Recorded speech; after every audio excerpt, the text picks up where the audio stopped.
Now, from CBS News Miami, this is Facing South Florida with Jim DeFede. Welcome to Facing South Florida. I'm Jim DeFede. Today is the official start of hurricane season, and forecasters are predicting another busy storm season. The question, of course, is whether or not we're ready. And when it comes to the federal government under President Donald Trump, the answer is no, we're not. Between Trump and Elon Musk's DOGE efforts, 30% of the FEMA workforce has been fired, and billions of dollars that are supposed to be sent to states, including Florida, have been held up or canceled. Trump and Musk have created so much chaos targeting FEMA that CBS News reported the agency has no strategic plan going into the hurricane season, and FEMA officials admitted in their own internal records that FEMA is not ready for this year's storms. Someone who knows the emergency management system well is Congressman Jared Moskowitz. Before going to Congress, he was the state's emergency management director. And so I wanted to ask him for his opinion about what's happening at FEMA. I can tell you that I don't think FEMA's ready. I'm very worried that, based on what the Secretary of Homeland has done to FEMA, if we have a real storm this summer, Jim, a real storm going into an area like a Louisiana or a Mississippi or an Alabama or into South Carolina, North Carolina, up the coast, places that aren't used to it, that are going to rely more on FEMA, I think you could see FEMA fail in ways we haven't happened. Now, let me say something. The president was correct that FEMA needed reform. We've known that in the emergency management industry for years. It's why when I first got to Congress, I put forward the first FEMA reform bill, which was to get FEMA out of Homeland Security. Homeland is too big, it's too bureaucratic, it's disabusing FEMA by having them run the grants for all 22 other agencies, and they've not been able to focus on response and recovery as much. I want to get it out from Homeland, which will make it faster and improve in those areas. But what the secretary has done is she took something that needed reform and she broke it further. I gave the analysis the other day that I think she turned FEMA into the Newark airport. But what steps did she do that led you to that conclusion? Yeah, well, so she got rid of 30% of the workforce at FEMA. Okay, she got rid of some of the most senior people with the most senior knowledge and understanding. She froze $10 billion worth of grants that were already pre-approved under presidential declarations. Florida is owed $800 million. Now, why is that important? If you can't get that reimbursement money out, that means cities and counties who are waiting on that money don't have money to spend in the next response. If they don't have money to spend in the next response, that's going to slow response. Kevin Guthrie, right, is waiting for $800 million. He's waiting to pay vendors. If vendors haven't been paid from a previous hurricane season, which we've not seen before ever, then their subcontractors aren't going to be ready to perform. Wait a second. I'm confused. Let me make sure I'm understanding what you're saying right. $800 million that essentially has already been spent on previous storms that the federal government acknowledges it owes the state of Florida and has been approved to be paid to the state of Florida. They're not paying the state of Florida anymore? That was one of the cuts they made? The secretary has paused that grant, okay? She's paused all grants, in fact. But Florida is affected from categories, from still some stuff from Ian and then Helene and Milton. Yes, we're waiting on about $800 million of category A-B reimbursement. That's to cities, that's to counties, that's to vendors, that's to municipal electrical co-ops, okay, that are owed that money. And so, so what I'm saying is by holding that money, that's capital that can't be deployed in the next event. Additionally, they're not giving out declarations. They've made FEMA slower, right? The idea is to speed it up, right? To make it faster, make it more responsive. But by holding back these declarations, just ask the governor of Arkansas, who met the threshold under the Stafford Act and took weeks to get her declaration. We saw the same thing in Kentucky. Right, that is slowing the response because, again, if these cities and these counties, especially fiscally constrained areas, police departments, fire departments, if they don't know they're going to get reimbursed because they don't have a federal declaration, they're not going to respond as fast. They're not going to spend the money necessary. So what they've done is they've slowed everything down. They've made people, start to think like, hey, am I going to get reimbursed for that? Am I going to get reimbursed for this? And if you're doing that in emergency management, I can guarantee you, right, you're going to have a worse off response than you did than the FEMA that they found 6 months ago that needed help, but they've made it worse. Governor Ron DeSantis said recently, I think if President Trump wants to block grant money to us and get FEMA out of it entirely, we would do even better. Because a lot of what we are doing is in spite of FEMA bureaucracy, not because of it. What's your response to what the governor is saying? Well, so I actually have the bill, a bipartisan bill, to create those block grants. I agree with the governor on the block grants. Florida has a ton of experience doing block grants. I ran the citrus block grant after Irma, and I ran the timber block grant after Hurricane Michael, and that was money the federal government gave us, and we ran the grant program. So Florida can do that. Texas can do that. California can probably do that. The other states probably not. They don't have that same level of experience. The one caveat I would give is, yes, in the storms that we've seen over the last couple of years, Florida, which has one of the best emergency management departments in the country, if not the best, right, needs FEMA's reimbursement, but we could move the logistics. I will say this, though. When Dorian was coming, which was a once-in-a-generation storm, thankfully did not hit Florida, but it decimated the Bahamas, we would have needed FEMA because we would have needed DOD assets for an event like that. So if you did have a Category 5 storm, some sort of major event like a Hurricane Michael or a Dorian or an Andrew, Florida would not be able to handle that on its own. And I've talked to the speaker about it and to Steve Scalise, and I've said to them, both of them, gentlemen, you represent Louisiana. If a Category 4 storm, which has happened multiple times, came in from the Gulf into Louisiana, without FEMA, you go bankrupt.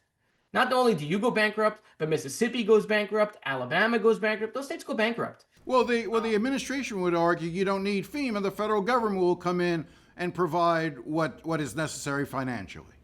Well, I hope so. But right now, they're barely giving out declarations, which would allow that money to flow. I don't even know if they have the authority to do that, by the way. When you hit the threshold, Stafford Act money is supposed to come because that's in statute. And the secretary has paused all these grants. Again, you don't find that authority in 2 CFR 200, nor do you find that in the Stafford Act. But yeah, the whole idea is that money needs to come, and it needs to come quickly. FEMA created a program called expedited reimbursement, right? One of the big things we've heard, even the president has said it, is that they're not fast enough. They're not getting the money down fast enough, right? And that's why FEMA had that expedited program. The secretary has basically eliminated that. All expedited money is no longer expedited. It's coming much slower. And so, they've played around with this during tornado season. It's going to be interesting to see what they do when we have if we have a significant storm this season. I'm hoping we don't, Jim, because I think FEMA needs time to recover from what the secretary has done there. But if we do have a big storm this season, I'm real worried about where it's going to go and how the people are going to be affected. Do you believe that Secretary Nome should resign or be fired? Listen, that's a fun DC game. Should she resign? Should she be fired? I will tell you this. She is setting herself up to have a Michael Brown moment. And if that Michael Brown moment happens, then yes, she should be fired. I want to turn to the reconciliation bill, the budget that was passed by one vote in the House. All Democrats, including yourself, voted against it. It's now in the Senate. We heard this week Elon Musk come out and trash the bill. We've heard Republican senators raise serious concerns, some because of the cuts to Medicaid, others because there aren't enough cuts. Well, yeah, look, this is going to be very interesting. Donald Trump came out the other day and said, let the senators make whatever changes they want to make. Some will be minor, some might be significant. That can't be good news for Speaker Johnson, who rammed this bill through, gave everybody what they needed to try to get the votes. And now all of that looks like it's up in the air, which is something he said to his members wasn't the case. So you got Rand Paul that doesn't want to vote for the $5 trillion debt ceiling increase in the Senate. You got Josh Hawley and a crew not wanting to vote for the Medicaid cuts that would take 13 million people off of health insurance, right? Then you got senators that want deeper cuts, probably like Senator Scott. Then you have other senators that want bigger cuts to offset the deficit in other places, $2 trillion instead of the $1.5 trillion that the House cut. And then you have other senators that are very uncomfortable that this bill is going to add to the debt. Elon Musk came out today and said he was deeply disappointed that the bill is going to add to the debt. This is not what he had bargained for. And his exact quote at the end was, "Is you can have a big bill or you can have a beautiful bill, but you can't have both." Does this put finally to rest the fact that DOGE wasn't indeed a lie? That many of the cuts that DOGE sought to make are back, the funding is back in this bill. That a lot of those cuts, first off, he was just cutting around the edges, and it was more policy that he was going after than real savings. We have a $7 trillion budget. Obviously, there are savings in there. Also, people forget the letter E in DOGE stood for efficiency. Lord knows I worked in government a long time. We're using old computer systems. Things are not efficient. We can make things more efficient. The FAA is proving that. And so I joined the caucus to have those conversations. The caucus met twice, and we were never involved in anything that Elon did. So the caucus turned out to be a complete and utter failure. So Elon did this on his own. He didn't involve Congress. He didn't try to figure out, where we could cut or where we could save money or what we could make more efficient. He did it all on his own. He said he would find $1 trillion. He didn't. He fell 85% short of that. He says he found 150 billion. That number is even a little sketchy. And then both in the continuing resolution that Congress passed and in the big, beautiful bill, it undoes some of these things that Elon says he was cutting. It refunds them, in fact, refunds positions, it refunds programs. And so, yeah, the reason my guess is Elon gave that statement is because his little experiment turned out to be a failure. And we were saying from the beginning, you can find all the clips, come to Congress, right? Tell us what you found, and then we'll look at it and we'll figure out where we can make these programmatic, systematic changes. I would have loved to have made government more efficient. DOGE didn't make anything more efficient. There's not a single department in government that is more efficient now than before Elon found it. CBS Miami is helping you get ready for hurricane season. Join hurricane specialist Ivan Cabrera and the next weather team for Survive the Season, Hurricane 2025. Our 1-hour special will have important information for you and your family. Watch Survive the Season, Hurricane 2025 tonight at 8 p.m., right after 60 Minutes. We hope to see you then. Now, still ahead, as immigration raids mount, what are the conditions like inside the detention centers here in South Florida? We'll have a report when we come back. Stay with us.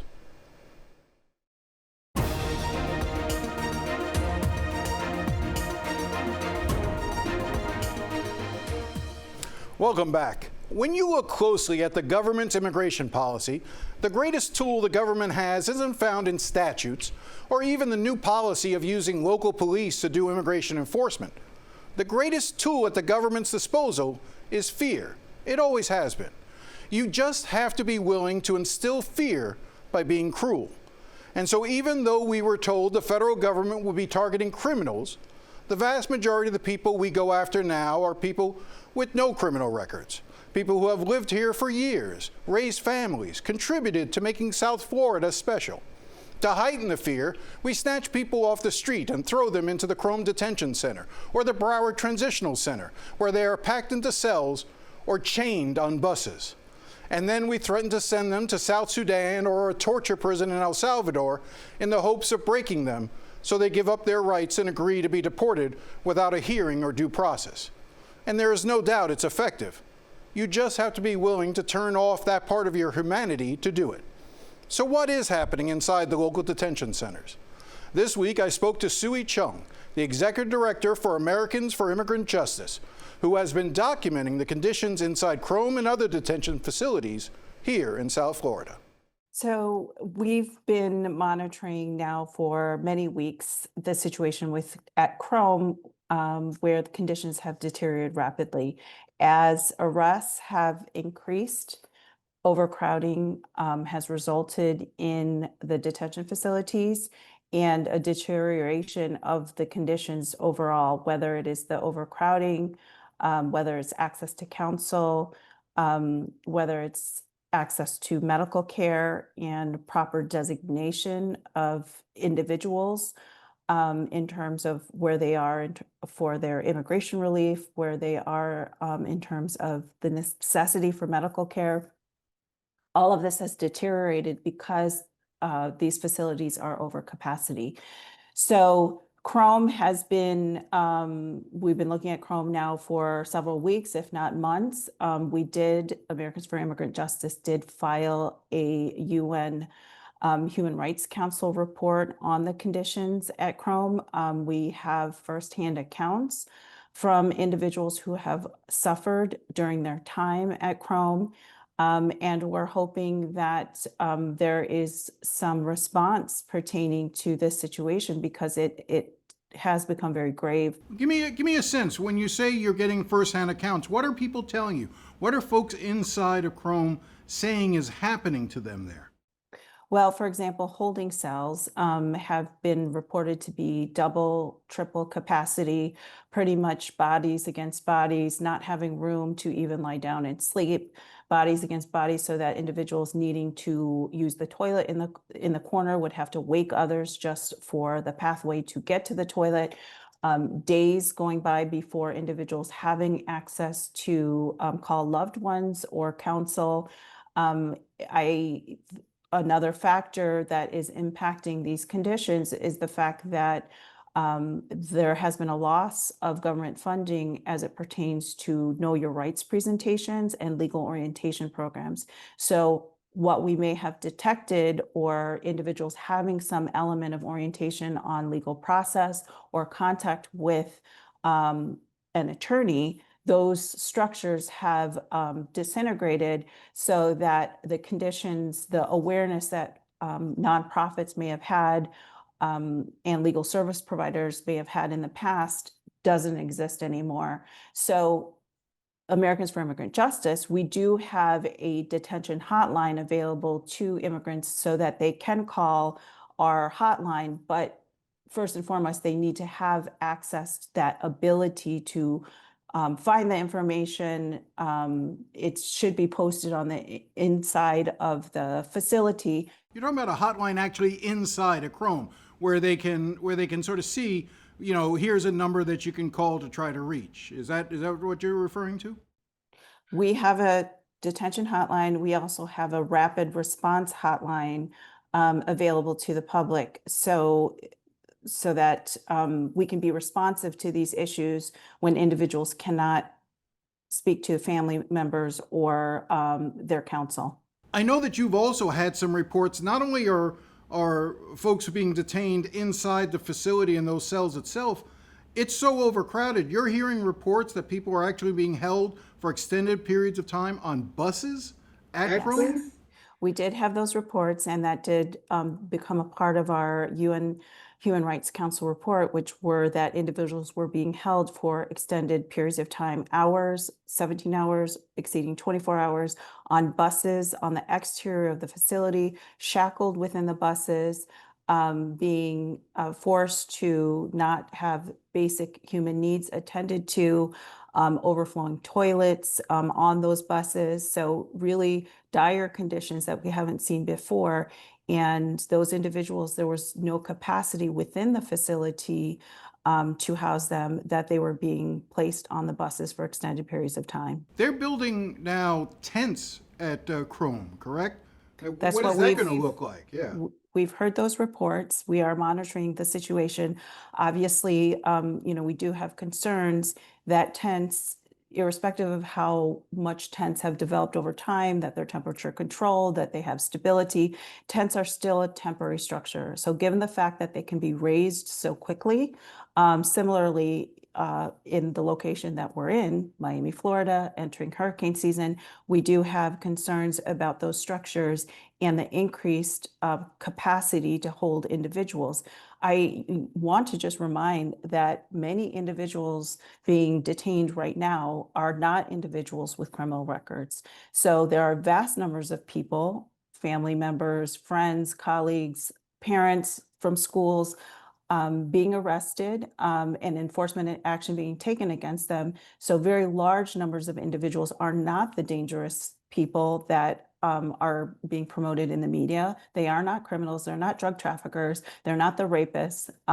They are people in our community, business owners and families, taking care of children, taking care of elderly parents, and a part of our society. And so remembering that we are paying exorbitant amounts of money to detain members of our community for what?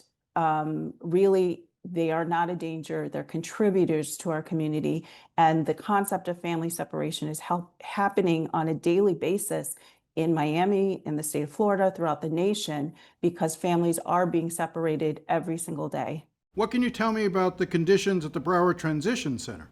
Broward Transitional Center has been a facility that has concerned us for many years. We've been monitoring the facility in terms of the lack of attentiveness to medical care and the needs of the individuals that are placed there. So there was a death in the last weeks by a woman of Haitian descent. She did not receive the medical care that she needed at BTC, and she did die. And Representative Wilson did make a visit there because of the gravity of the situation. So in all facilities, facilities detaining immigrants, the lack of medical care has been an ongoing issue, whether people are being diagnosed, whether they're being seen, whether their medical concerns are being attended to fast enough, and whether their existing medical care or medications are being provided to them upon them being taken into custody. In addition to Krome and BTC, you were also telling me earlier that we're now also housing detained immigrants at the Federal Detention Center, the prison facility in downtown Miami. Fill me in more about this. Why are we holding undocumented folks at the Federal Detention Center? Obviously, it has to do with capacity and the necessity for ICE to have more space. So we are placing individuals who don't have criminal histories in a facility like the Federal Detention Center. It is really concerning. The reports that we've received are that individuals are very precipitously being taken and transferred to the Federal Detention Center, oftentimes without their legal documents, without having access to counsel, they're not having access to legal mail, or legal mail is severely delayed. So this is very problematic because individuals are then having to move forward with their immigration defense without access to the basics of what would allow them to formulate a defense for themselves. So we've heard that there are great concerns at the Federal Detention Center that we must address immediately because individuals, again, when they're faced with these difficult decisions of harsh conditions, lack of communication, and lack of ability for a defense, they will agree to their deportation, or they will give up in their process. And that's deeply disturbing because many of them will be harmed and persecuted or are already on their way to a legal defense or legal relief. And this is forcing them to move forward with a process in a faster manner than what they should be doing. They should be engaging in what would be due process and a legal process that allows them a full and fair hearing. We'll be right back after the break.